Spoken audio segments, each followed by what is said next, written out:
Today in this video and in the coming videos we are going to work on computer vision scripts on Jetson Nano. In this whole series we will be doing object detection on almost all type of objects, be it a cat, dog, airplane, car, bikes, humans and etc. We will be using Python and our main hardware will be Jetson. I'm currently using Jetson Xavier, but if you have Jetson Nano or Xavier NX or AGX, you can still follow up with this tutorial. By the end of this series, you will be able to do inferencing very easily on any image file, video file or any other RTSP camera. So let's get started. So before we start, we need to prepare our hardware. As I already mentioned, you can use any Jetson hardware from a Jetson family, and along with that you will also need a monitor to connect with it, and you will also need keyboard, mouse and network connection. So first thing is that you will have to install Jetpack OS on your SD card. I would recommend you to have at least 32 GBs of an SD card, and you can easily download the Jetpack OS from Nvidia's website. I'll put the link in the description box, and then you can easily download the SD card image by clicking on this button. Once you have the SD card image, you can use softwares like Etcher or any other simple OS burning softwares, and then you can simply burn this OS on your SD card and plug it in your device, and then it will simply start to boot up. Once you have successfully installed the Jetpack OS and when you are inside the OS, I would recommend you to install XFCE. XFCE is a very lightweight desktop environment, and it actually speeds up the whole activity inside your Jetson device. And the installation is also very simple. You can open up a terminal and simply type sudo apt get install xfce4. This will install xfce. Once it is installed, you can reboot your system, and at the login prompt you just have to select xfce environment from the settings icon, and then you will be inside the xfce. I have already installed xfce, so I'm not going to install it again. Now once that is done, what we need to do is we need to check the Python version. So when you install the Jetpack OS, the Python already comes pre-installed with it. So if we type Python 3 here, it will show us the Python version. My current version is 3.6.9. So next thing we need to do is we need to install some of the libraries which we'll be using in whole of our series. Now first library which we need to install is OpenCV Python. Now OpenCV already comes pre-installed when you install the Jetpack OS, so you can verify it by importing the CV2 library in your Python 3 prompt. So I'll type import CV2, and it has not thrown any errors, which means the CV2 is installed. So I can also see which version is installed by typing version command, and it will tell me 4.1.1 is currently installed. But for some reason, if it is not installed in your Jetpack OS, you can easily install it by typing pip3 install opencv-python. This will now install Python in your OpenCV in your Python. Now next package which we need to install is NumPy. So you can easily install that by using pip3 install NumPy. I think I have already installed this, so it's not going to install it again. Yes, it's already installed. Now next package which we need to install is imutils. We will also be using this package in order to resize the frame, so I'll simply install it by using pip3 install imutils. So this is also installed. Now last package which we will need is scipy. So we can install scipy using pip3 install scipy. I think I've already installed this one as well, so it's saying requirement already satisfied, but in your case you can install any package using pip3 command. Now once that is complete, we need a good Python IDE to create our scripts. Now there are a lot of IDEs which you can install, but Jetson being a very low performing device, I mean it doesn't have a very high GPU, high RAM or high CPUs, so we need to use something which is lightweight and we can easily write our Python scripts on it. You can obviously use the default idle which comes with the Python installation, but I would recommend you to install VS Code. So I will be using VS Code for writing all of my Python scripts, but you are free to use any other software you need. But I have personally seen that VS Code works perfectly fine on Jetson device. So in order to install VS Code, what you need to do is you need to first go online and then here type VS Code for Jetson Nano. And you will find this repository. It's on GitHub. under the name of Jetson Nano, and then from here you can clone this repository and then easily run any of these two scripts to install VS Code on your system. I have already installed this. Let me just show you. So once that is installed inside the development, you will notice Visual Studio Code and you can launch it from here. So once you have Python and all the libraries installed and VS Code setup, I think we are ready to go with our series, and you can then simply open up the Visual Code to write all of the scripts which I will be using in these videos. Now another thing I want to mention here is that if you are using monitor, keyboard and mouse for your Jetson Nano, then it's totally fine. You can skip this particular part. But if you don't have an extra monitor and you will be connecting remotely to your Jetson device, then you probably need a remote software. So there are two options. You can either use VNC, you can enable VNC on your remote on your Jetson device, and then you can download VNC viewer on your Windows laptop to remotely connect to your Jetson device, or you can use No Machine. I have personally felt that No Machine works very faster than VNC, so I would recommend you to install No Machine. No Machine installation is very simple. You can simply download. Let me just show you. So if you go online and simply type No Machine for Jetson Nano, you can go on this particular link, and then from here you can simply download its binary file and simply install it. Then on your Windows or an Ubuntu laptop you can download No Machine and then you can remotely connect to it. I am currently connected to my Jetson device using the No Machine connections. I'm also not using the monitor, keyboard, mouse option. If you still have any issues with the No Machine, you can watch my previous video on how I have set up No Machine on my Jetson device. It's very simple to install. So I guess that's all for this video. This was just a bit introduction and installation video for how you can install Python and all other libraries which you need. Probably from the next videos we will start to use OpenCV and some of the scripts, and then we will be doing inferencing on all of the objects. Today in this video we are going to talk about OpenCV because we will be using OpenCV a lot in our coming videos. So OpenCV is a Python library which you can use in order to do image processing on images or video files. So without wasting any time, let's just simply go and create our first project of OpenCV. So what I'm going to do is that I will be creating a new folder. So let's create a folder and let's type it, let's say Jetson Computer Vision. I will put the link to download this whole project in the description box, so you can download all the files from the description and then you don't have to rewrite everything. Inside this I'm going to create a new folder called image where I will be saving all my images, and let's create another folder for videos, and let's create another folder where I will be saving all my model files. Now let's open up our Visual Studio Code and then we will create new files here. So let's go in applications, development and Visual Studio Code.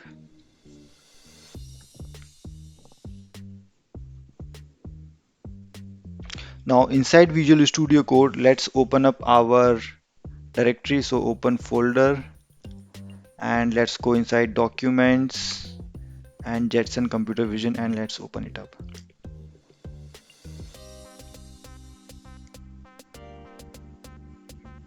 Yes, I trust the author, and yeah. Now let's create a new file. Let's create a new file and let's call it OpenCV example.py. So in this OpenCV example.py, we will be looking at some of the basic things which you will be doing in the OpenCV. For example, how to read image file, how to read video file, how to draw a rectangle or a circle, and then how to put text on your image file, because these are the few basic operations which you will be doing in any of your computer vision projects. So let's start by importing our CV2. So I'll use import CV2. After CV2, let's also import IMUtils. Now next thing which we need to do is we need to read a image file. So let's take a variable image equals to cv2 dot imread. Imread is used to read a image file, and let's open up an image file. But we do not have any image file, so let me just quickly download any image from the Google, and then we will use that. Okay, so what I've done is that I have downloaded this image from Google. You can use any image you want. So let's open up this image inside our OpenCV example. So what I'll do, I'll write img and then slash the name of my image file, which is image.jpg. So image.jpg.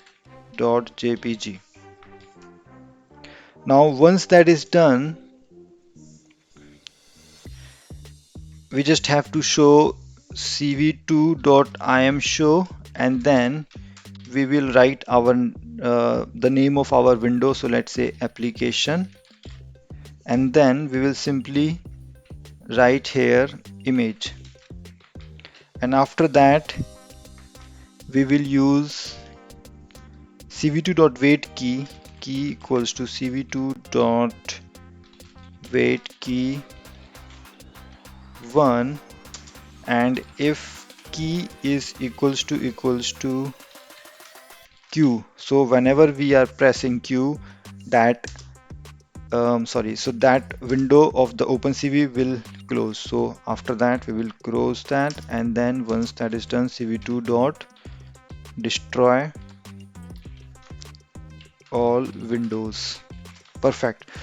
So let me just open up a terminal. Let's move inside our project directory, and then let's run this example. So I'll move inside cd documents Jetson Vision, and then here I will simply type Python 3 and OpenCV example.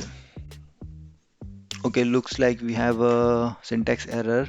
Okay, so I think I did a mistake here. I thought of importing the video. So instead of this, what we need to do is, let me just quickly remove this part of the code, and then we'll press 0. So this means that OpenCV window will keep on waiting. So when we define 0, the OpenCV window will keep on waiting until and unless we press any key. So it will then automatically close. So let's go here, and then let's run this code again. Now you will notice that it has loaded our image file, but the image is quite big. So we are not able to properly show it on our window. So let's resize this image now. So I'll press any key, and then the code has closed. So what we will do is we will use this imutils library to resize our image file. So I will use image equals to imutils dot resize resize, and then here I'll use width equals to 400. So we are resizing the image, the width of the image by 400. Now let's rerun the code to see how the effect look like. So Python 3 OpenCV. Okay, so for example, so we actually forgot to mention the image file as well. So we have to mention image, the name of the image file as well. So in the imutils, we have to mention the image and then the width, and then it should resize. So let's rerun this.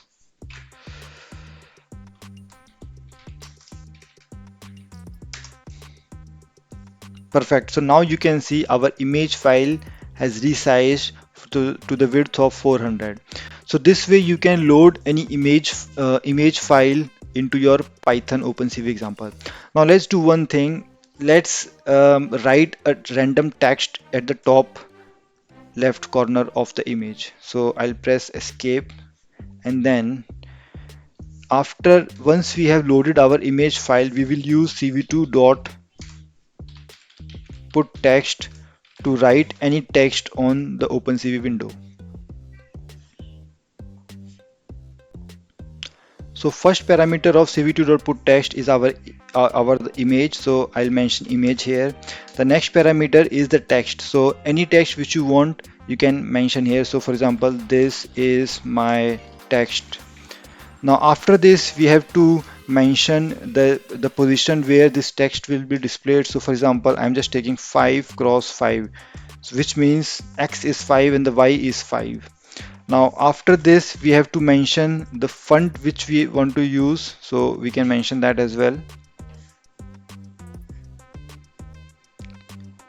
So we will be using the font Hershey complex small. There are a lot of fonts available in the CV2. You can use that. After that, we just have to mention the size and then the color. So this is in the format of RGB. You can mention any RGB values here and then how much the size you want.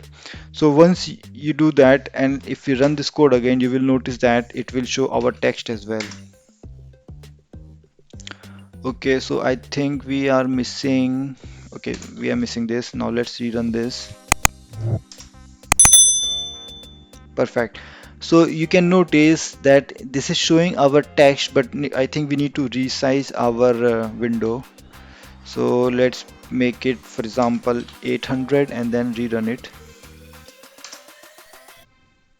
Perfect. But I think this is because majorly covered by our upper window, so we need to reposition our text as well. So instead of 5, let's take it 20 cross 20, and then let's see where it is shown. Perfect.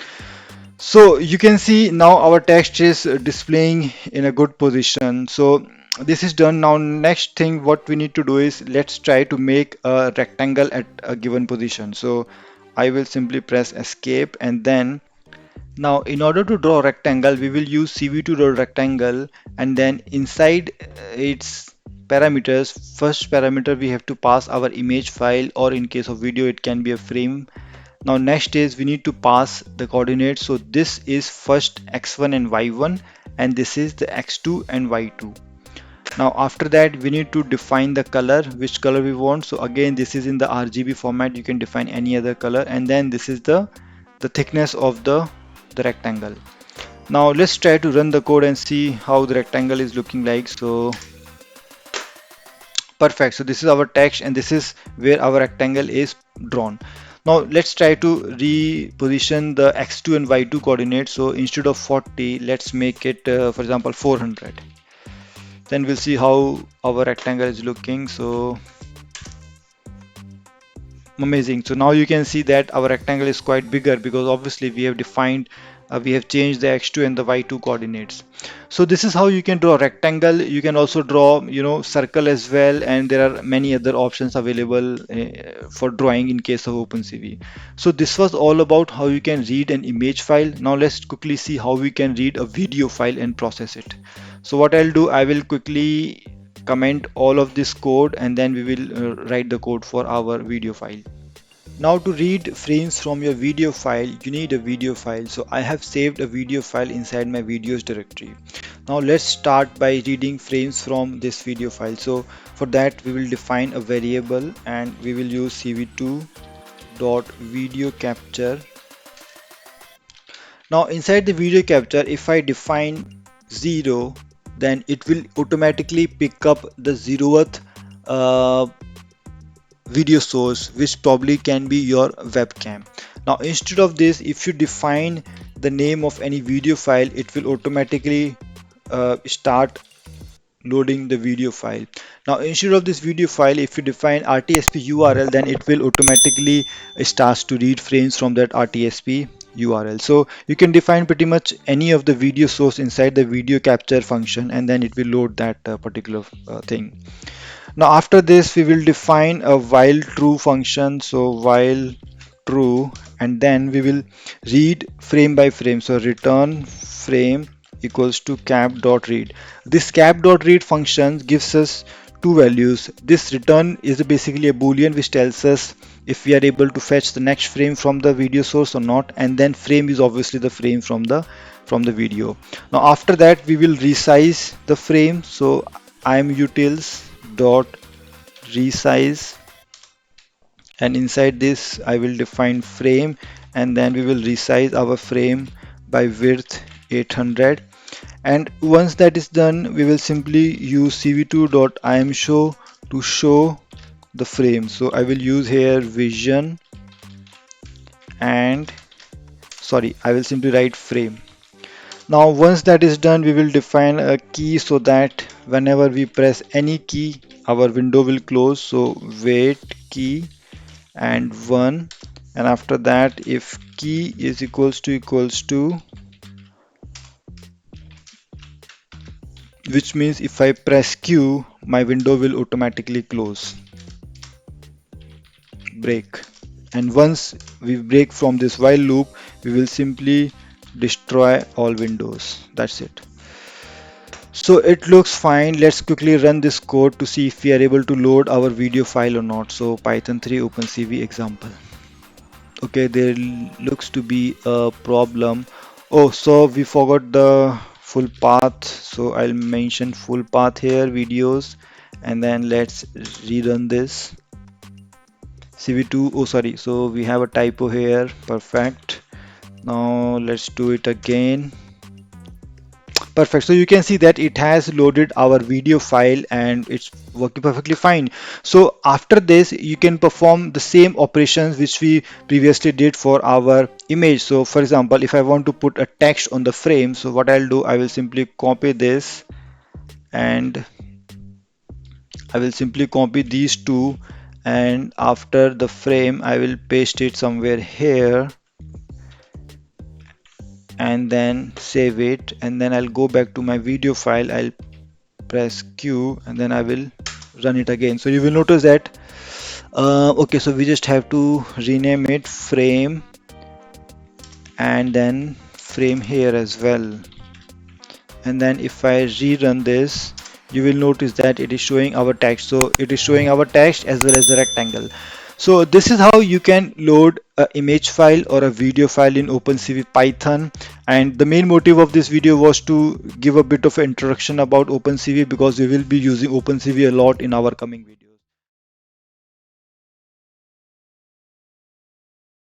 In our previous video, we discussed how we can use OpenCV to read an image file or frames from a video file. Now, in this video, we are going to understand how we can show FPS on the live video frames. Now, what is FPS? FPS is basically frames per second, and this is very important in your computer vision projects, because FPS tells you how many frames your script is able to process in a particular second. Now this totally depends upon which type of hardware you are using. If you have a very high-end hardware, it can be a very high FPS, or if you have a low hardware with the low RAM and the GPU and the CPU support, then it can be a low FPS. Now in this video, I'm going to show how you can write a code which will display FPS, and then you can use this on any video file or your webcam or any RTSP camera as well. So let's get started. Close this example and let's create a new file and name it as, oops, let's create a new file and name it as FPS example. Now let's start by importing CV2 IMUtils and datetime. So import CV2, import IMUtils and import datetime. Now once that is done, let's let's load up our video file. So cv2 dot video capture, and inside this we will mention videos slash test video dot mp4. Let me just quickly check if the name is correct. Yes, name is correct. Now after this, we will create a variable for fps start time, and we will define it as datetime.now. Now we will also create a variable for FPS, and initial value will be 0, and then we will use another variable total frames equals to 0. Now once that is done, we will define a while true loop, and then we will simply read frame from our from our video cap.read, and then we will simply resize our frame here. So frame equals to imutils dot resize frame and width 800, and then we will increment our total frames. Now once that is done, we will define fps end time, fps end time. We will calculate the time difference, which will be fps end time minus fps start time. And then obviously if time difference dot seconds is equals to 0, we will keep our FPS as 0.0.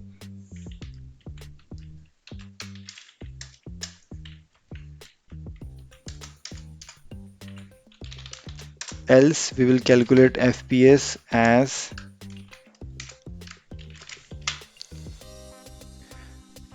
total frames divided by time difference dot seconds. Perfect.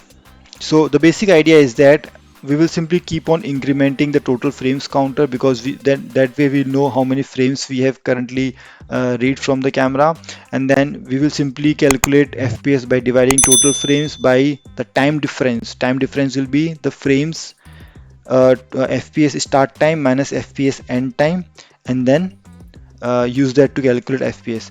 Now we just have to show this FPS on our CV2 window. So we will use CV2 dot put text. First parameter obviously will be frame. Next parameter will be our FPS.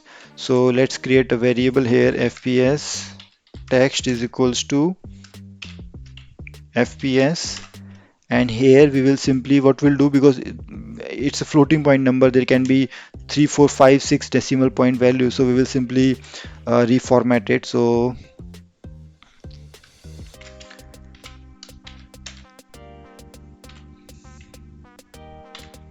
and then dot format FPS,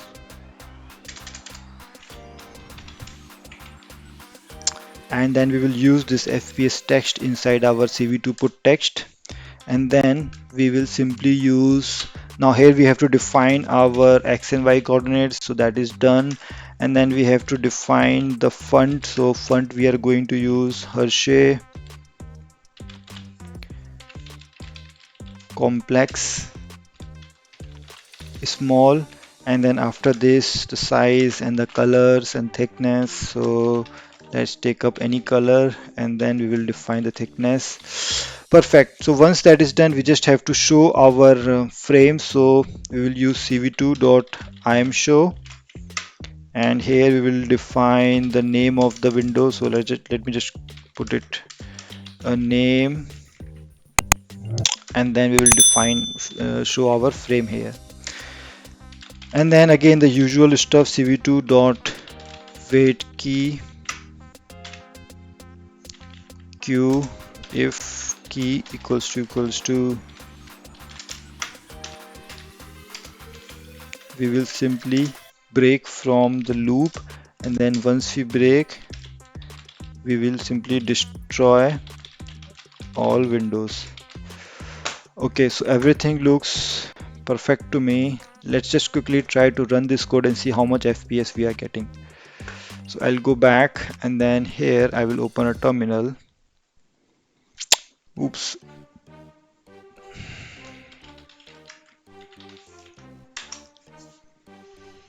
Okay, there looks to be an error. Okay, let's go here, and instead of this it should be 1. And let's rerun this. Perfect. So it has loaded our video file, and we can easily see that we are getting a frame count of somewhere around 38 to 40 frames, which is totally fine. And it can be lower for you, it can be higher for you, that doesn't matter. The thing matter is that it should show FPS value. So if you are able, if it's showing FPS value, that means your code is working perfectly fine.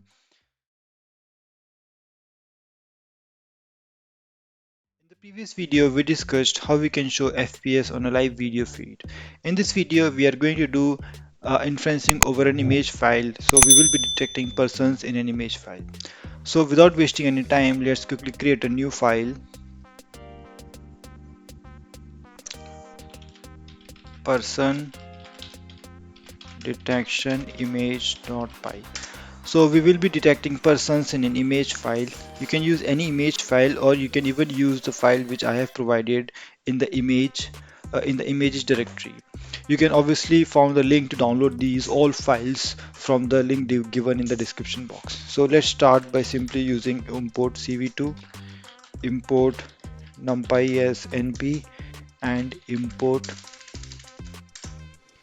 imutils. Now after this we have to define the path of our model files. So again the model files is also present inside our models directory. So let me just quickly show you. So we have the phase detection model, we have the mask detection model, and we also have the generic object detection model. So in this case we are going to use this generic object detection model. So let me just quickly mention the path of our model file. So proto path model slash object detection slash mobilenet ssd deploy dot proto txt. So this is the proto path, and then next we have to define the model path. Model path is equals to, let me just quickly copy this thing, paste it here, and then mobilenet ssd deploy dot cafe model. Perfect. Now once that is done, we have to create a detector. So let's create a detector equals to cv2 dot dnn dot read net from cafe, and then we will define here protopath and then model path. Perfect. Now the model which we are using is a very generic object detection model, and it has lots of class. For example, aeroplane, bicycles, bottle, buses, train, TV monitors, and there are lots of classes for this model is trained for. But out of all those classes, we will be detecting persons only. So let me just quickly create a variable here, classes, and then let me just quickly paste all the classes which we have. So let me copy it and let's paste it. So this model is trained for quite a lot of classes, so these are all the classes. Now once we have these classes, let's simply read an image file. So image equals to cv2 dot imread, and we have image here, the name is people.jpg, so let's use that image people.jpg, and then let's resize this, utils dot resize image width equals to image width equals to, let's take 600. Now once that is done, let's first extract the height and the width, image dot shape, and then let's create a blob. So blob is equals to cv2 dot dnn dot blob from image. Let's pass image,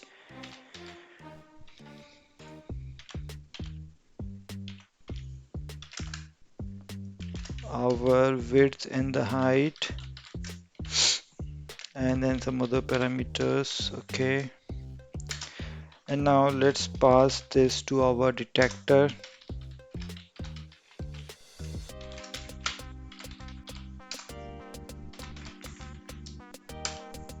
and let's create a person detections variable, and then detector dot forward. So this is basically going to do inferencing.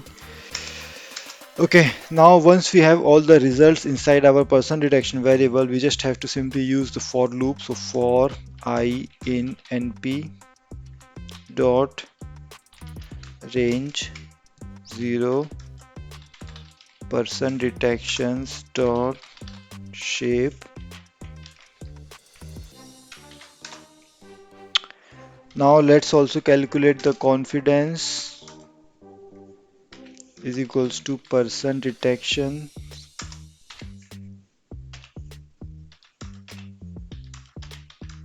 This is going to give us the confidence. And if the confidence is greater than, let's say 0.5, which means if the confidence is greater than 50%, then only we will consider it as an actual detection. Otherwise, we will consider it as a noise. So index equals to int. Now we are basically calculating the index of our person detections. I mean basically the result of the detections, and which we will get using this. Okay, now if classes index, so because we are just doing inferencing for person, so we will make sure that we only detect persons, otherwise continue. Now once that is done, we just have to simply draw a bounding box for the person detection. So for that we will extract the person detections coordinates,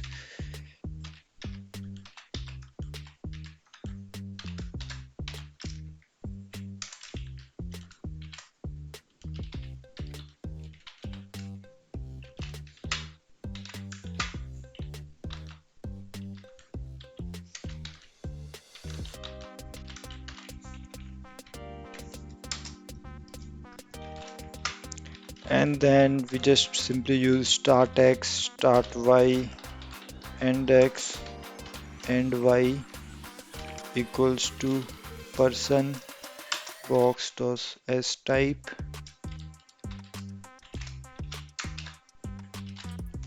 and then we will simply use cv2.rectangle to draw the rectangle over the image file. So image, and then here we have to mention our coordinates. So start x and then start y, similarly end x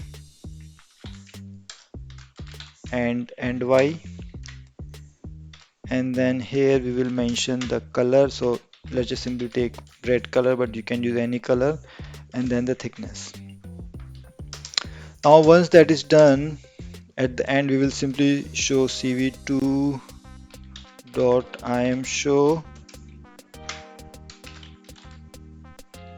results image, and then again that cv2 dot weight key 0, and then at the end cv2 dot destroy all window. Perfect. So let me just quickly revise. So here we are loading our model files. We have defined all the classes which our model has. We are reading the image file here. We are resizing it, and then we are finally performing the inferencing at this particular part. And then once we have all the results, we are using a for loop to simply check that our result should have a person and the confidence should be greater than 50%. Once that is satisfied, we are simply using, we are extracting the person's bounding box in the form of start x, start y, end x, end y, and then we are simply drawing the rectangle, and then we are simply showing the results here. Let's open up a terminal, let's clear everything, and let's run this code. So person detection image, let's see. Oops, so there is some issue. Has no attribute shape. Okay, so again we have done a very silly mistake. Image and people.py, yeah. Let's run it again, and this time let's see. Oops, again, so it has some issues again. It's not able to load the image file for some reason, and if I go back,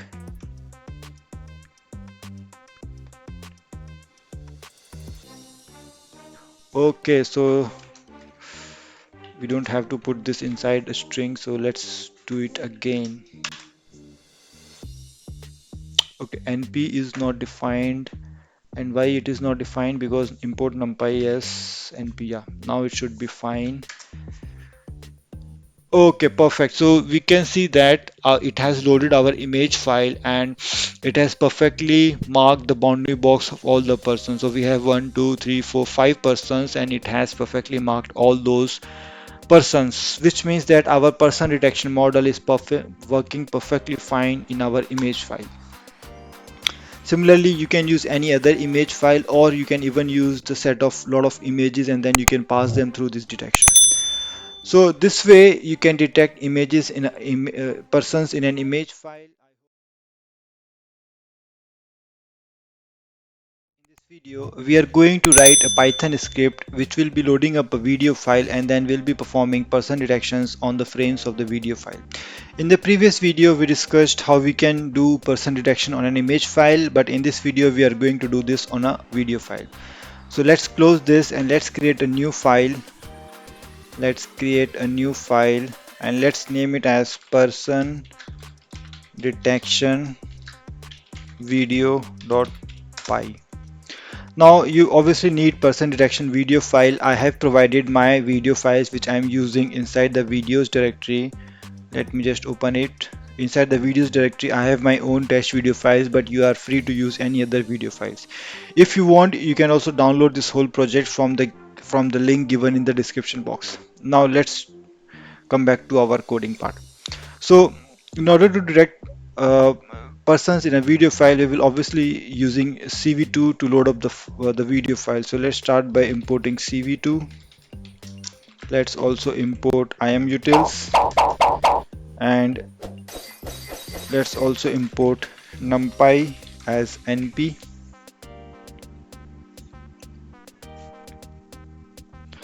Now next is we need to define the path of our model file. So we have two files. One is a proto.txt file and one is a cafe model file. So let's define those paths. Now the model file is present inside the model directory, inside the object detection, and these are the model files. So let's go that. So model slash object detection slash mobilenet ssd deploy dot proto. Similarly, we also have to define the model path. So let's create a variable named model path. And let me just quickly copy this, paste it, and let's simply rename it to cafe model.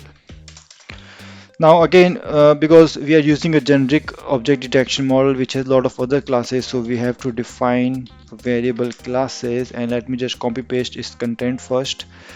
So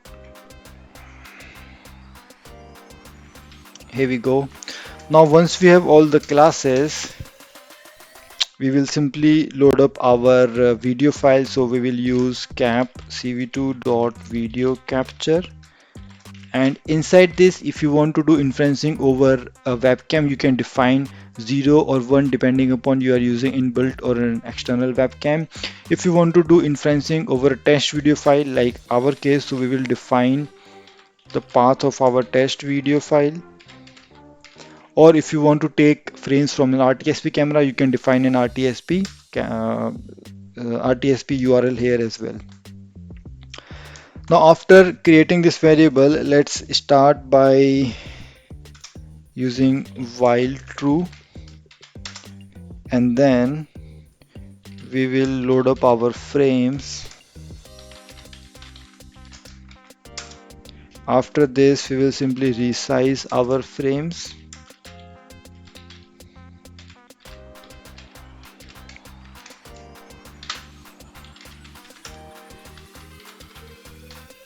Let's take width as 600. And then after that, let's extract our height and width from the frame. So height and width, which will be from frame dot shape. Perfect. Now let's create a blob. So blob equals to cv2 dot. Okay, so I just realized that we also forgot to create our detector. So let's create our detector here, detector equals to cv2 dot dnn dot read net from cafe proto path, and then obviously the cafe model path. And then similarly here we have to define dot blob from image frame.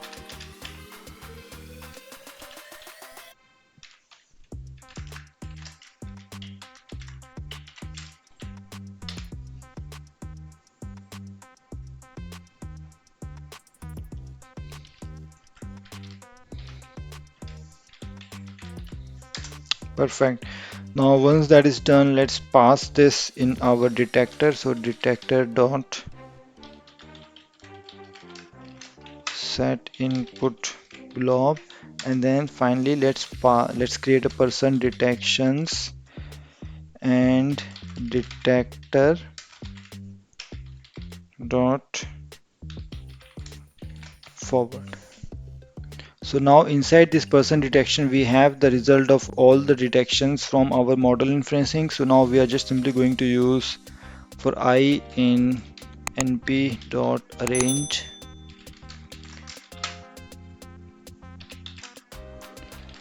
person detections dot shape,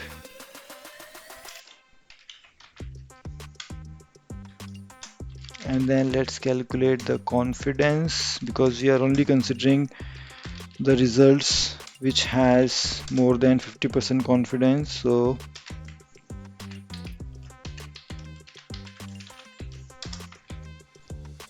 and if confidence is greater than 0.5, then only we will proceed. Now once that is done, let's also calculate the ID of the result. So person detections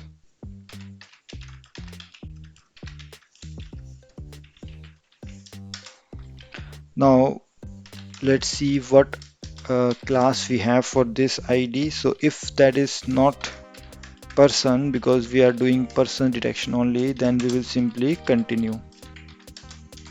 But if that is the case, then we will proceed and simply extract the person bounding box, which we can get from person detections.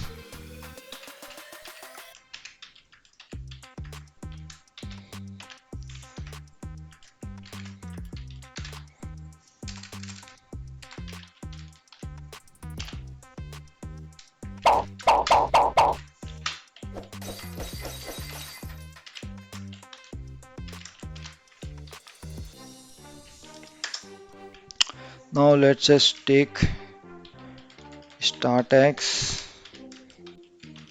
start y, and x and y, and this we will get from person box dot as type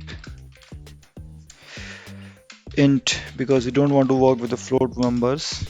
And I guess after this let's just simply draw the rectangle for the bounding box of the person. So we will simply use frame, and then we have to define the x1 y1, so that will be start x, start y, similarly end x and y, and then here 0. This is the variable where you define color, and then the thickness. So color we are just keeping as red default. And then once that is done, I think we just have to show our cv2 window. So we'll go outside of our for loop, cv2 dot imshow, and let's take a variable application, and let's show the frame. And then after that we just have to do our usual stuff of cv2 dot wait key, and if key equals to Q, which means if someone is pressing Q, that means we just have to break. And then if we are breaking from the while loop, we will simply use cv2 dot destroy, destroy all windows. That's it. Okay, so the code looks perfectly fine. I don't see any issues. So let's just quickly go and run this code.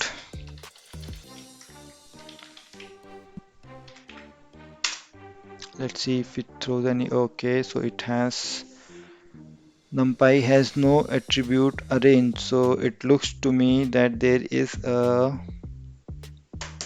typo. So let's go back, and this should be, yeah, now it's fine. Let's run it again. Okay, so it has perfectly loaded our video file, and we can easily see that it is able to detect persons in the video file. As we can see, it's creating the bounding box.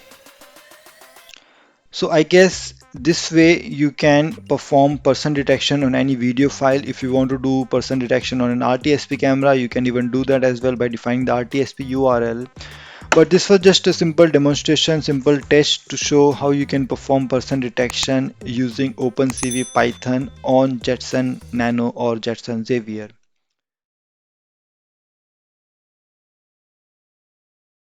We are going to talk about tracking algorithms in OpenCV. So in our previous videos, we discussed how we can detect persons in an image or a video file. But in this video, we are going to detect the persons as well as we are going to track them also.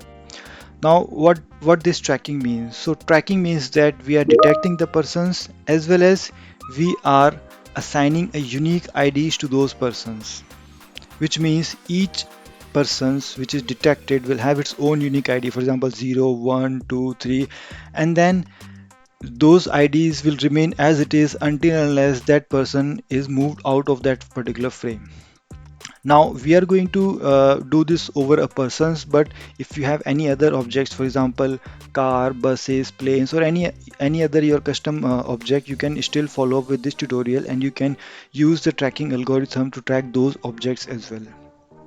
So let's get started. Now there are a lot of tracking algorithm available online. You can use any algorithm you want, because more or less each algorithm works in a similar way. The one which we are going to use is known as a centroid tracking algorithm. It doesn't have any model involved in this, and this is why it's probably one of the easy and one of the fast tracking algorithms I have personally used. Now, before we start, let's just quickly understand how this tracking algorithm works. Okay, so let's assume that this is a frame, this is an image file, and let's say this is a person which we have detected using our person detection model, and this is another person which our model has detected. So there are two persons in this image file. Now what tracker will does is when we detect any object, a person or anything, we pass the coordinates of that particular object to the tracker, and then tracker keeps the record of those coordinates of that particular person. So now what will happen is that in the next frame, this person can move to, let's say, this position, or let's say to this or to this or to this position. It cannot magically move from this position to any other position, let's say at this position. So when the person in the next frame, it will, let's say it has moved to this particular position. So what we will do is from our code, we will pass the new coordinates to the tracker, and then tracker will basically calculate the difference between the new coordinates of that particular person and the previous coordinates of that particular person. And then if it lies between a threshold, then the tracker will keep assigning the same object ID to that person. So let's say if the person has moved to this position, so the coordinates are under those thresholds, so the ID will remain same. Similarly, the person will, from here it will move to, let's say, at this particular position in the third frame, so the ID will remain same. So in this way, tracker keep the same ID for that particular object, and then same goes for other persons or other objects in that particular frame. Now when we will start to start coding for that particular tracker, we will notice that there are two parameters which we can obviously adjust. That is max disappeared, which means that how many frames the tracker should wait for that particular object to disappear from the frame before it can start to lose that particular ID. So for example, the person is in this position. Now in the next frame, it's in this position, then this position, and then finally after fourth or fifth frame, the person has moved out of the frame. So at this particular time, the tracker will wait for a certain amount of frames, and if the person returns back from this position, it will assign the same ID. Otherwise, it will then lose that particular ID. So during our Python scripting, I'll tell you what are those parameters which you can adjust in order to control this particular feature of this centroid tracking algorithm. So this is how this centroid tracking algorithm works. Now another important thing which we need to understand is about the centroid tracking algorithm. Now what happens is that when our model is detecting the objects, sometimes because of the multiple inferencing, it can detect those same object multiple times. So you will notice that we have multiple bounding box drawn on a single object. So for example, in this case, you can see that there is an image where the face detection model has detected faces, but on the left side, you will notice that there it has detected multiple faces of a single image. If this happens, then our tracker can fail at this particular point because it will assign multiple IDs and then it will not properly work. So in order to resolve this issue, we will basically implement a max suppression, non-max suppression, which will suppress all these bounding boxes, and then it will create a single bounding box for that particular object. So we will also do non-max suppression in our Python code. And then once we have this, then our central tracking algorithm will work perfectly fine. Now coming back to our Python script, so what I've done is that I've created a new file called persontracker.py, and I have copy pasted the previous code which we used for our person detection in a video file. Let me just quickly explain you. So here are all the imports. Now at this particular point we have loaded our model file. These are all the classes of our model. Now I'll explain you this later on. And then here we are initializing our video file. You can use any other file or webcam or RTSP camera. Now here we are reading the frame, we are resizing it, and then we are doing the inferencing at this particular position. Once we have the results, we are simply using the for loop to go through all the results, and then we are simply here showing our application. Now so this whole code we have already done in our previous video of the person detection, and if you don't have the code, you can download the code from the links given in the description box. Now what we will do is that we will now modify this particular code and we'll add the tracker here. So first of all, we have to import our tracker. So what we will do is that we will import the centroid tracker first. So for that, I'll use from centroid tracker import centroid tracker. Now somewhere at this particular point, I will initialize my centroid tracker. So I'll take a variable ct equals to centroid tracker, and then inside this we have to pass max disappeared and max distance. So these are the two parameters which I was talking about initially in the video. So to start with, we will use 60 values, 60 and 60, so which means 60 frames we are using for max disappeared and max distance.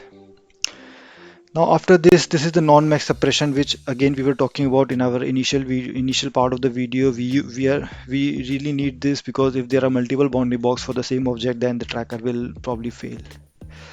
Now once we have this, and somewhere at this particular position, we will define a variable to hold all the rectangles. So I'll use rects, and then inside the for loop we will simply use rects dot append, and here I will simply pass the bounding boxes, so person box. Okay, that is done. Now outside of this for loop, what we will do is we will pass the bounding box first to our non-max suppression, and then once we get the filtered data from the non-max suppression, we will pass those bounding box to our centroid tracker. Okay, so for that I will write bounding boxes equals to np dot array and bounding boxes equals to bounding boxes dot as type int, and then finally rex equals to non-max suppression fast bounding boxes, and then I'll pass 0.3 as a threshold. Now this rex has the actual data. I mean, there is no noise in this particular variable, so we will pass this to our tracker. So I'll take another variable and ct dot update rex. Now once we pass the bounding boxes or the coordinates to our tracker, the tracker will give us the bounding box as well as the ID of that particular bounding box. So we will use for loop for object ID and bounding box in objects dot items, and then we will extract x1 y1 points, x1 y1 x2 y2, sorry, y2 from this bounding box, and then what we'll do is we'll simply convert that to integer. So x1,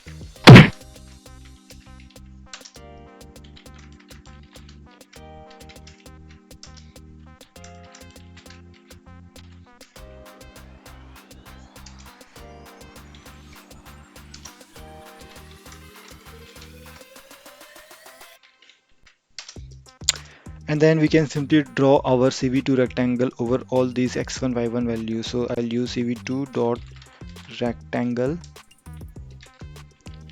I'll pass my frame and then I will pass the coordinates. So initial coordinates are x1 y1, and then I will pass x2 y2, and then I'll pass the color. So we'll use the default red color, and then the thickness is 2. And then after that we also need to show the ID above the bounding box. So for that, let's take up a variable text and then ID dot format object ID, and then we will use cv2 dot put text to write this ID. So frame and then text, and then we have to mention the position where we are going to write this. So x1 y1 minus 5. So y1 minus 5 means that it will be just above the bounding box. And then let's take up a font,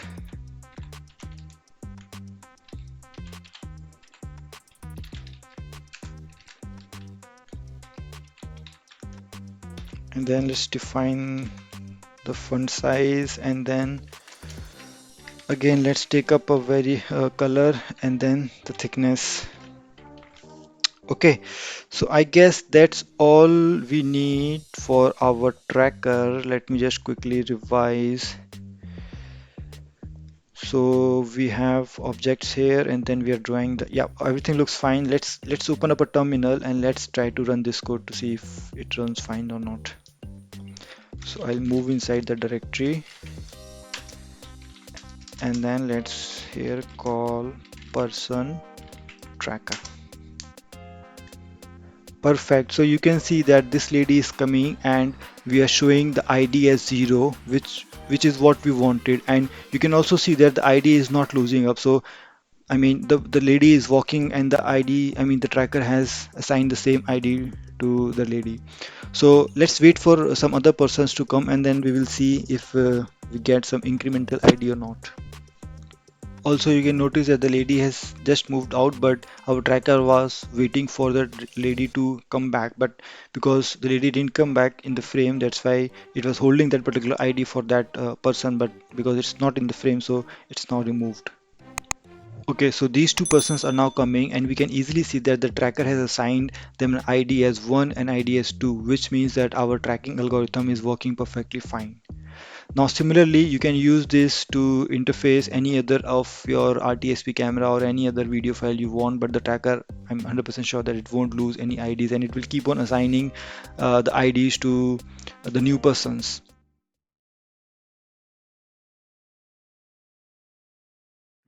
video, we are going to see how we can detect faces in an image. So in our previous videos, we have been doing inferencing over and detecting persons in an image or a video file, but in this video, we are going to detect faces of those persons. So without wasting any time, let's get started. So first, let's import all our required Python packages. So I'll start by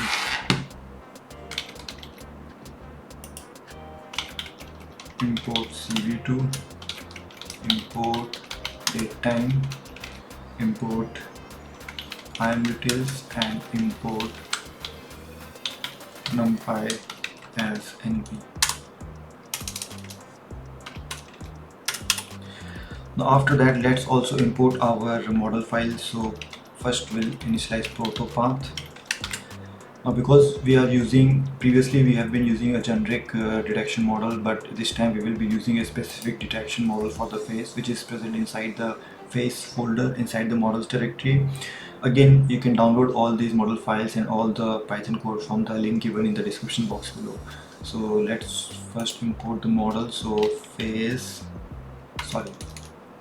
model slash face slash deploy dot roto txt, and similarly we will also import its cafe file. So model path is equals to, let me just quickly copy this,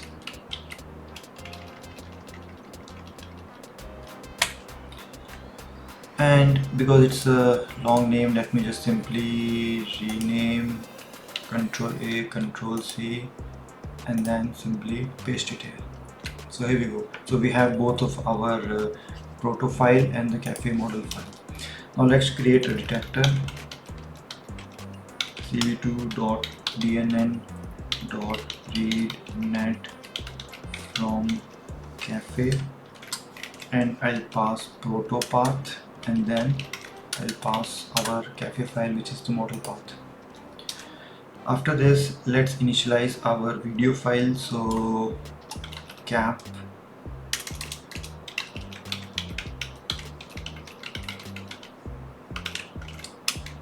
which is present inside videos slash test video.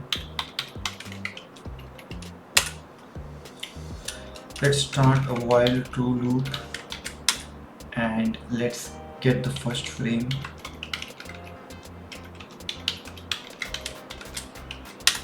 Let's resize that frame.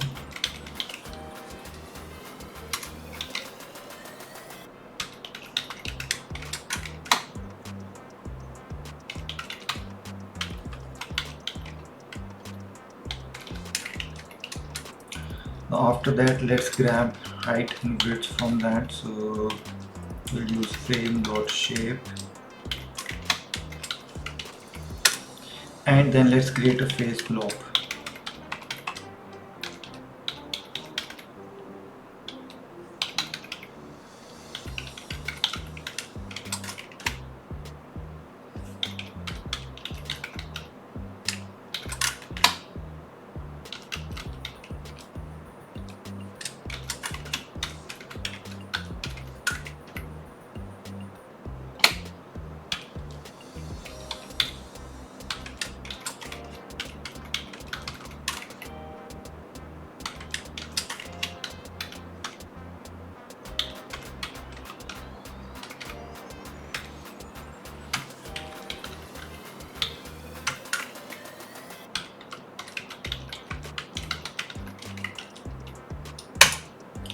Now after this, let's simply pass our face blob to our detector. So we'll use detector dot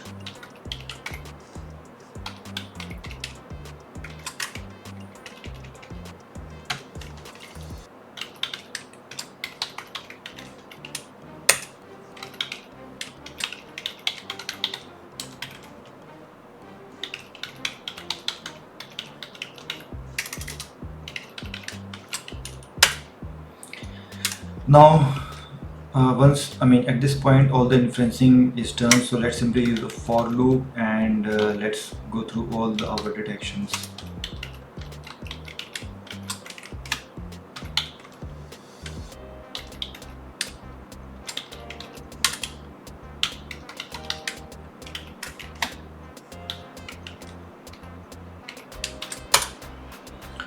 And let's first grab the confidence of face detections.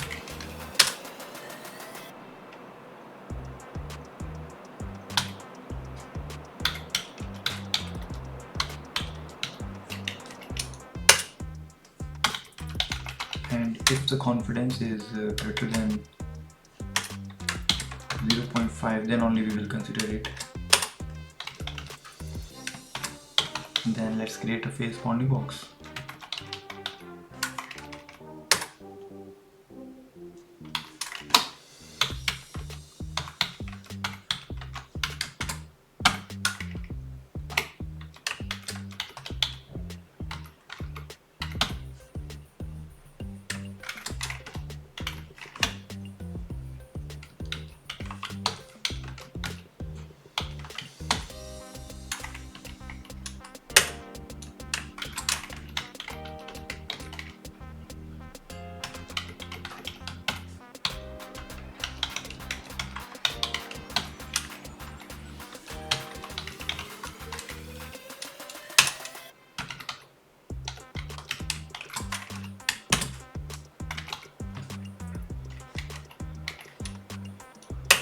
And let's simply draw a rectangle.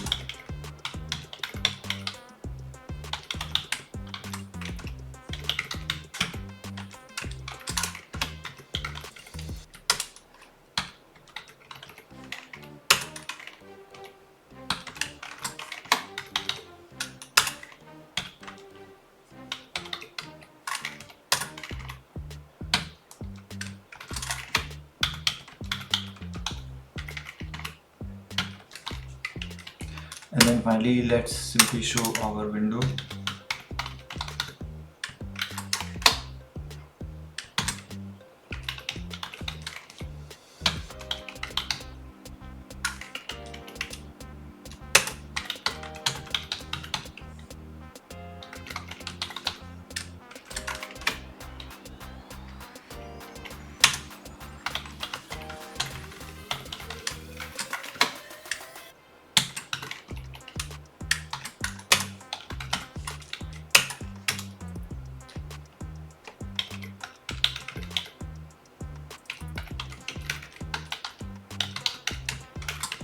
Perfect.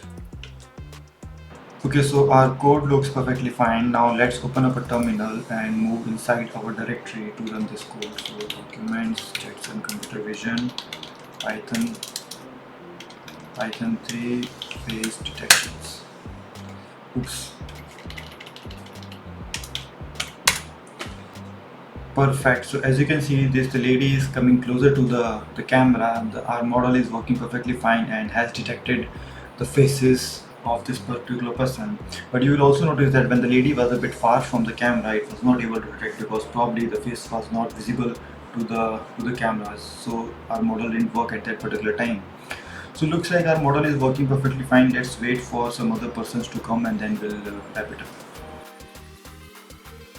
Perfect. So as you can see, as soon as the faces comes closer to the camera, it was able to detect the faces of these two persons perfectly fine, which means that our model is working perfectly fine.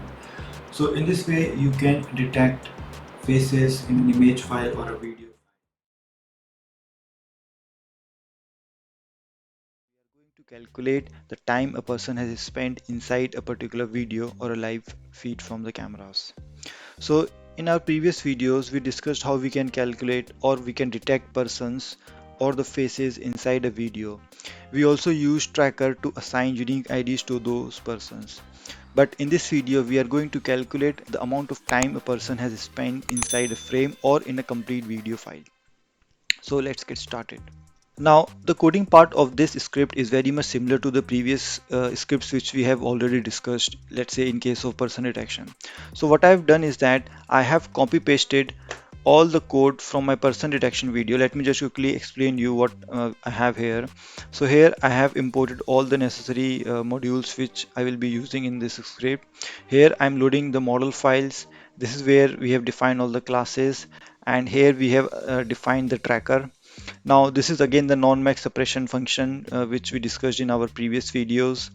And then here I am importing a test video file, then I'm reading that particular video file, resizing it, and then finally here I'm doing the inferencing, and then somewhere here we are also passing the detected person's coordinates to the tracker, and then tracker then finally gives us the tracking ID and everything, and then finally we are showing all the window.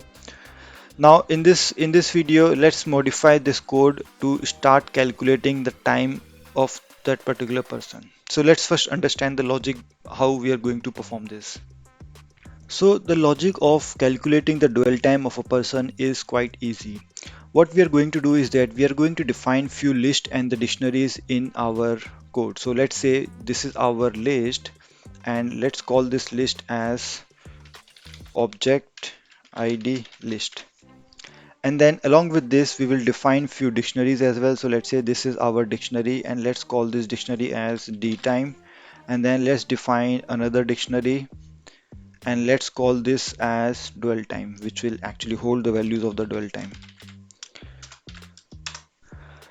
Now what will happen is that in first frame, let's say our model has detected a person and our tracker has assigned that particular person an ID which is 0. So let's say we have the 0th ID.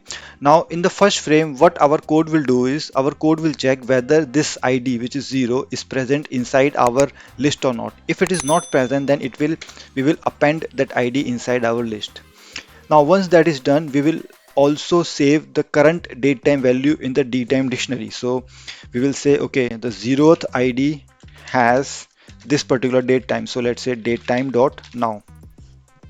So what will happen is that in our next frame, we will again run this code, and then we will see, okay, 0 is already inside the list, so we don't have to save it again. And then what we will do is that we will use this date time and we will subtract it with the current date time, and then finally we will have the seconds, and then we will save the seconds inside our dwell time dictionary. So we will say, okay, 0th ID has this much seconds, and then we will go again, we will see, okay, 0 is again present, we have this date time, we will subtract this date time with the current date time, and we will save it again inside our dwell time dictionary. Similarly, let's say in the fourth or fifth frame we have detected another person, so let's say we have one as well. So we will perform the same steps inside our d time. We will have the same thing for the first person as well, I mean the another person which is detected. And then in the next frame we will go back, and then we will see, okay, we have the first, I mean the first ID has this particular date time, so we will subtract it with this date time, and then we will have the seconds, I mean the time for that particular person as well. So in this way this loop will keep on going and going, and then it will give us the time a person has spent inside a particular video. Now let's get back to our Python script. So as we already discussed, I have created this list and these two dictionaries to hold our values. Now, once our tracker has given us the object ID, we are going to write all our logic inside the tracker function. So first, I will check if object ID not in object ID list, which means the object ID which is currently being tracked is not present inside the list. So if it's not present, then we will first append it. So what I'll do, object ID list dot append object ID, and after this I will also initialize the current date time inside my dtime dictionary. So I'll do object ID equals to date time dot now. Let me quickly check if I have imported date time. Yes, it's here. Now once that is done, I will also initialize the dwell time dictionary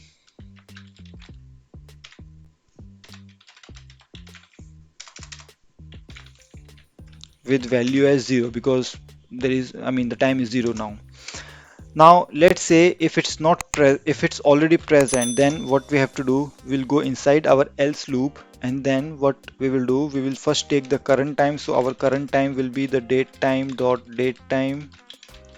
now, and we will take our previous time. So let's call it as old time, or let's say previous time.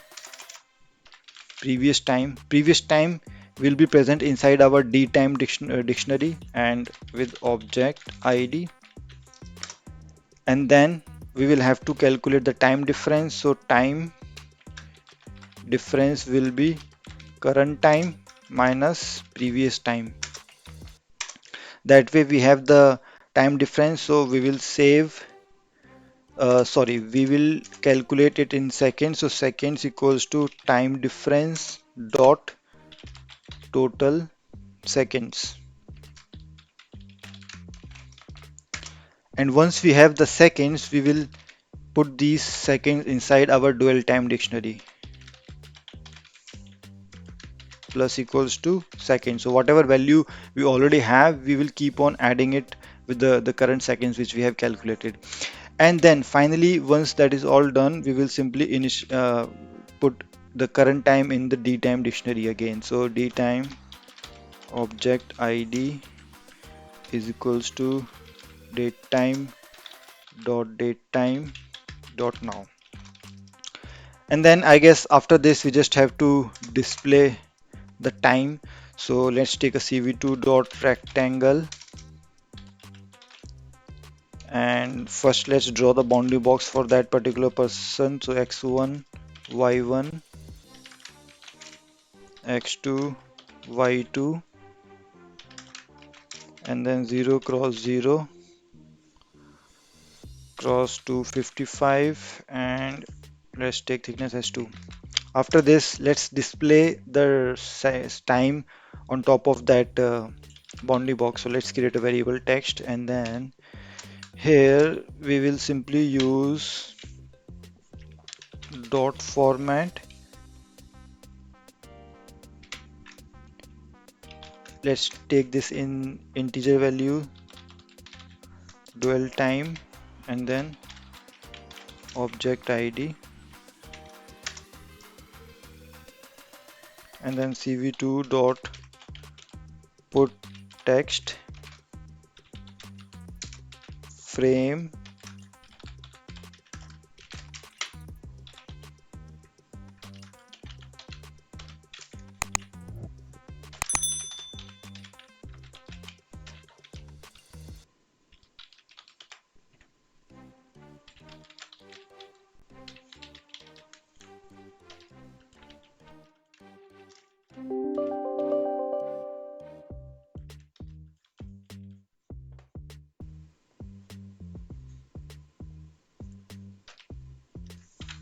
Perfect. So what we are doing is that if the object ID is not present inside this list, we will append it, and we will also initialize a date time for that.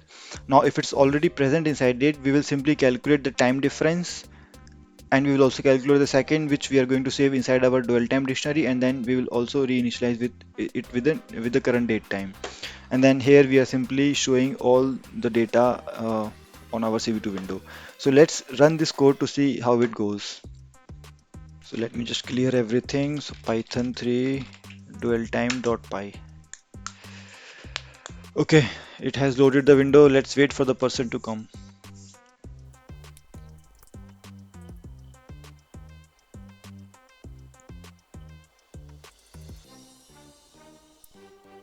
Perfect. So as we can see, the person is being detected, and the timer on top of the bounding box of the person is also increasing perfectly fine. So I guess our logic is working perfectly fine, and it's calculating the time the person has spent inside the frame, and this will stop as soon as the person moves out of the frame.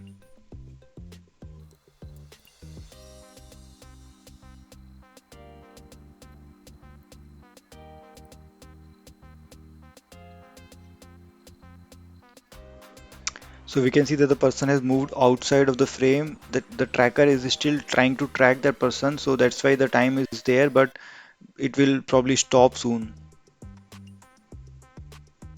Let's wait for another persons to come, then we'll see. Perfect. So you can see that these two persons are coming, and we can easily see that our tracker is tracking these two persons separately, and that's why the time is also being tracked for the person separately.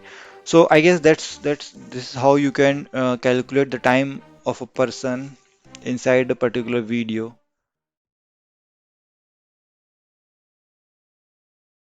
So in our previous video, we discussed how we can calculate the dwell time of a person inside a video file.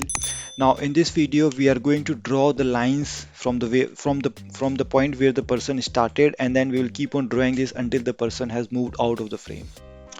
So the logic of this particular code will be very similar to the one which we have already done in our previous videos, for example, person detection or calculating the dwell time. So what I've done is that I have copy pasted the code from the previous videos, and then I'm just going to modify this code from here.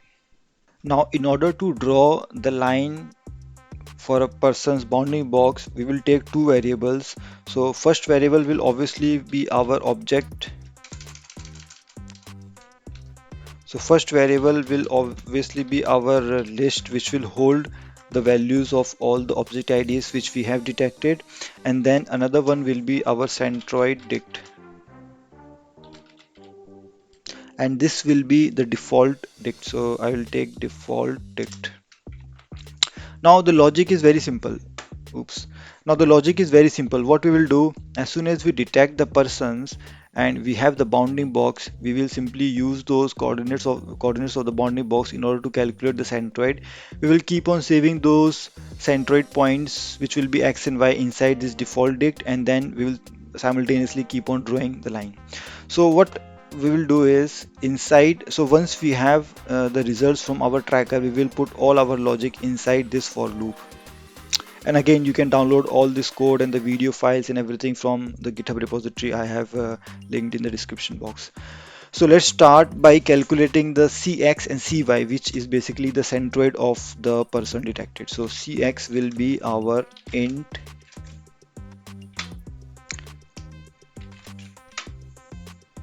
x1 plus x2 divided by 2.0. Similarly, Cy will be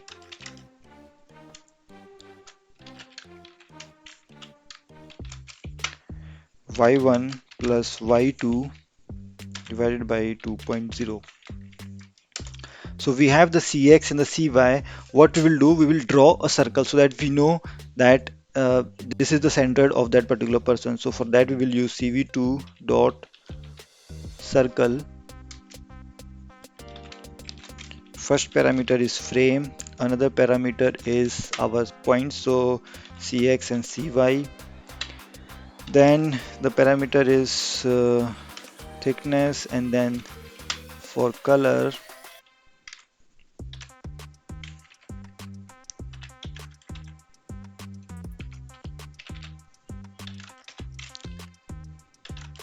okay. So once we have the circle drawn, now we will also append these Cx and Cy values into our centroid dict, which we created along with the object ID, because we don't want to lose the object ID as well.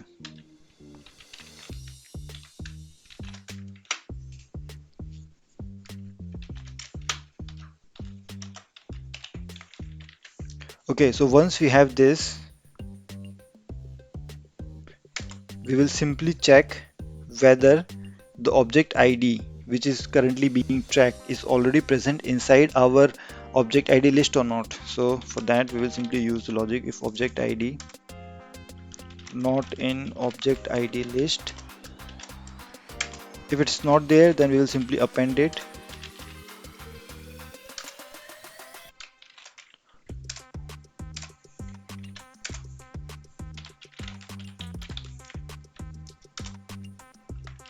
And we will calculate the start point and the end point. So start point will obviously be the Cx and the Cy, and because this is the first time it's being tracked, so the endpoint will also be the Cx and the Cy.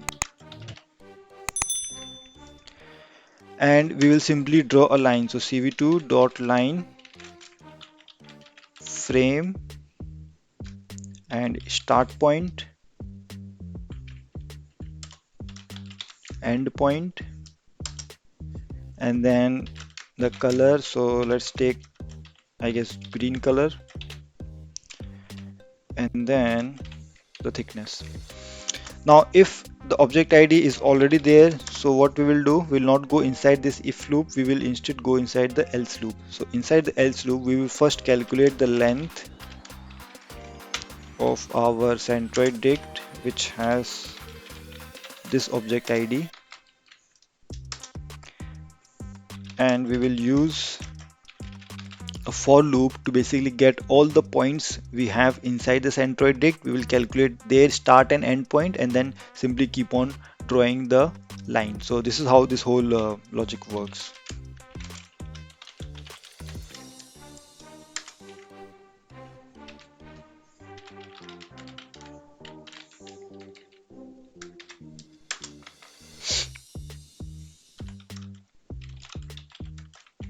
So what we will do, we are just ignoring the first point because we already have that, so we'll start from the second point. So now we have to calculate the start point, and start point will be centroid dict object ID point 0. So this will be my x point, which is cx, and similarly, let me just copy this,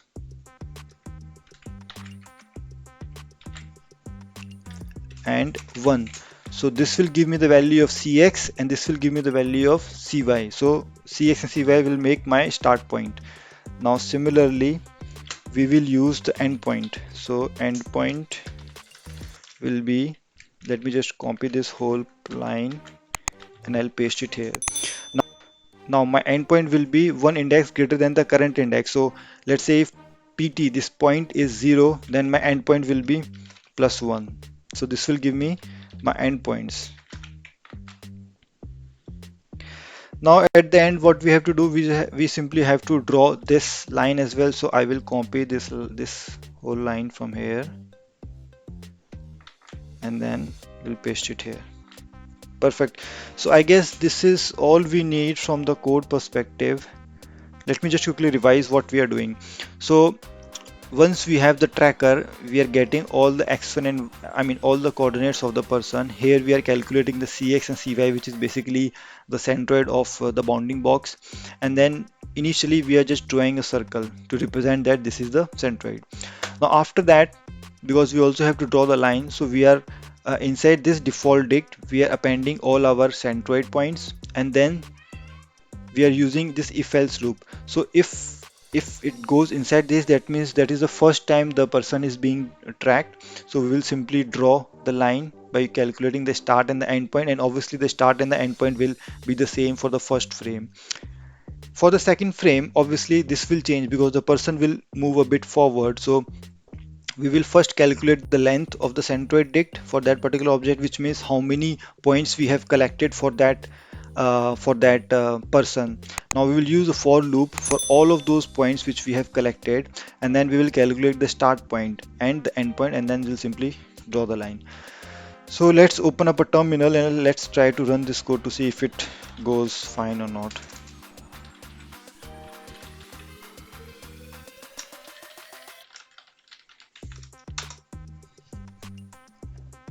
Okay, so it has loaded up the window, which means there are no errors. So let's see if it draws the lines for the person or not.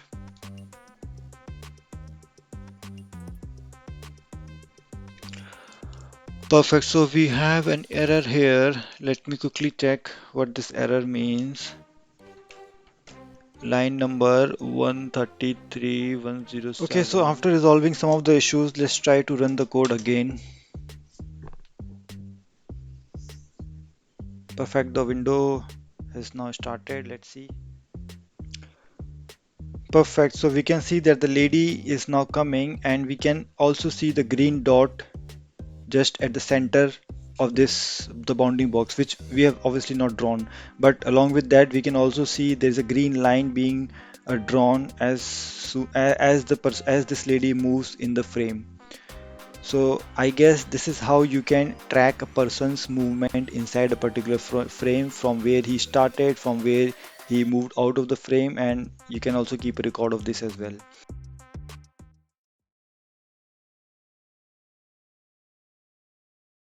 In our previous videos, we have been detecting persons and tracking them. In the previous video, we also draw the tracking lines of the person from where it started in the frame and where the person moved out of the frame.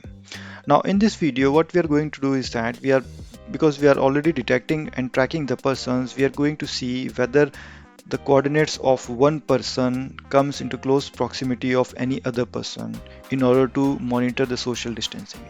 So before we start, let me just quickly show you the video we are going to use. So this is the video we are going to use, and in this video you can see that these two persons are walking quite close to each other while this person is a bit far from this lady.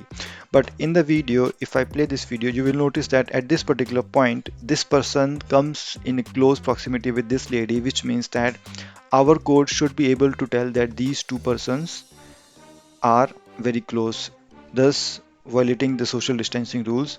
And because these two persons are anyways very close, so they will also be marked as red. Now further in the video, you will notice that then this person and these two person comes in close proximity, and this lady comes in close proximity with this person. So for these two scenarios as well, our code should be able to tell whether they are whether they are following the social distancing rules or not. But later in the video, then you will see that finally then this lady is very far from any other person, so it will all be green. So what we are going to do is that we will draw bounding boxes of each persons. We will draw it in a green color, and then when any two persons comes into close proximity, then we will change the color of that bounding box from green to red, indicating that there is a violation of social distancing. So now let's move to the coding part.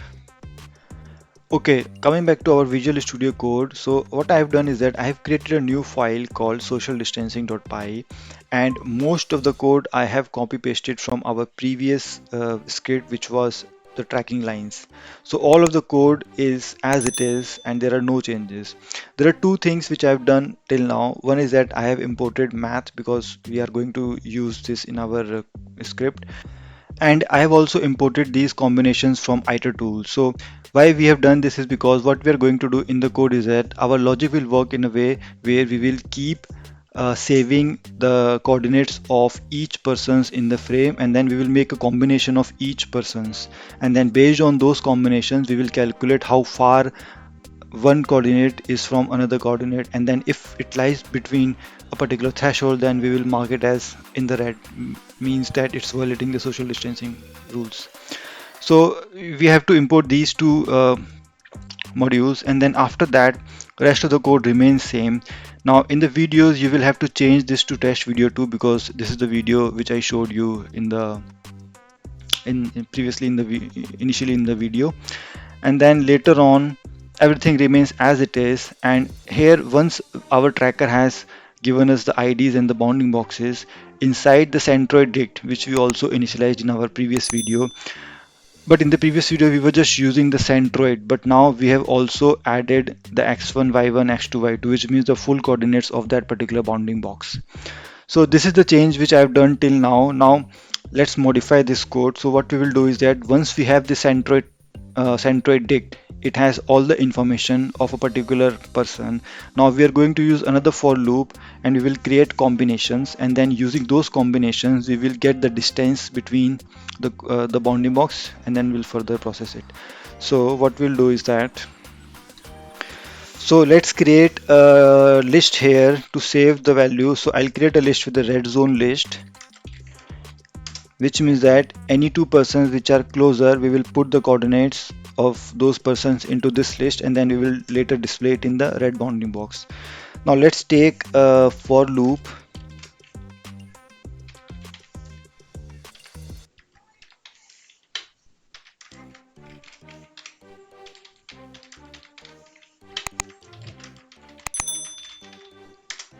Combinations, and here we will pass our centroid dict, which has all the values. So centroid dict dot items, and then here we will write 2. Now inside this for loop, we are going to calculate the dx and the dy. So dx, dy,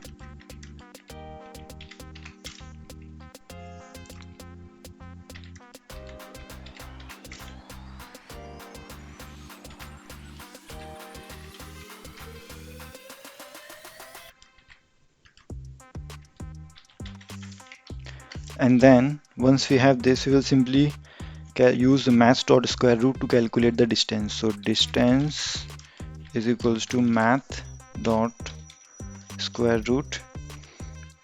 Here we will put dx into dx plus dy into dy.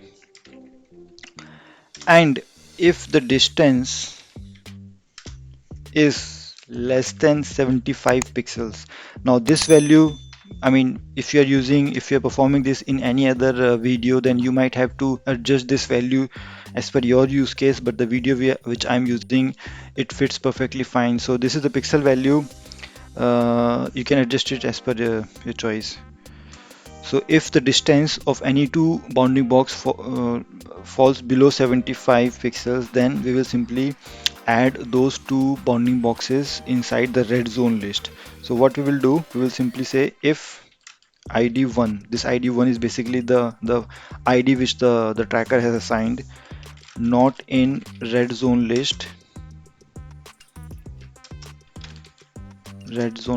dot append ID1. And then similarly, if ID2 not in red zone list, then we will also append that. So let me just copy this ID2.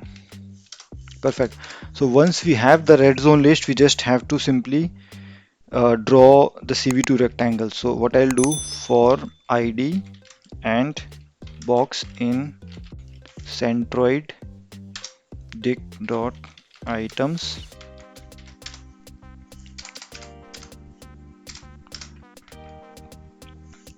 if ID in red zone list, if that ID is in the red zone list, then we simply have to draw the rectangle.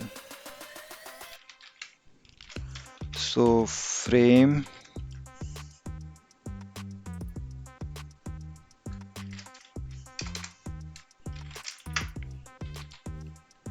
box 2,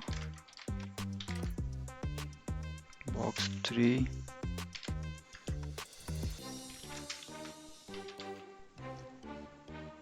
box 4 and box 5, and then we just have to pass the color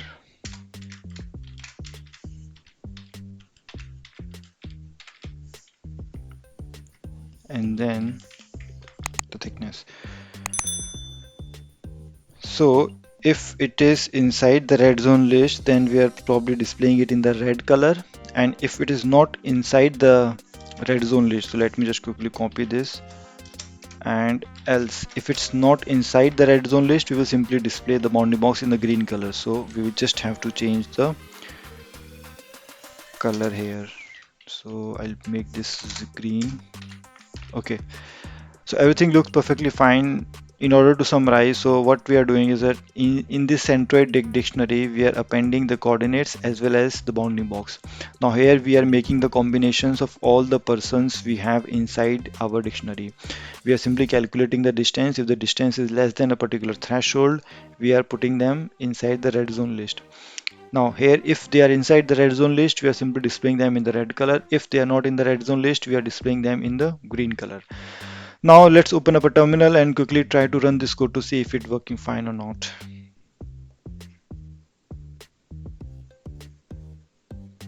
All Python 3 social distance.py. Perfect. So you can see that because these two persons are a bit closer to each other, that's why the code is showing them in the red color, and this person and this lady is a bit far, that's why the code is showing them in the green color. But you will notice that as soon as these these two persons also comes into the close proximity, our code will start to change their color from green to red, indicating that they are violating the social distancing rules.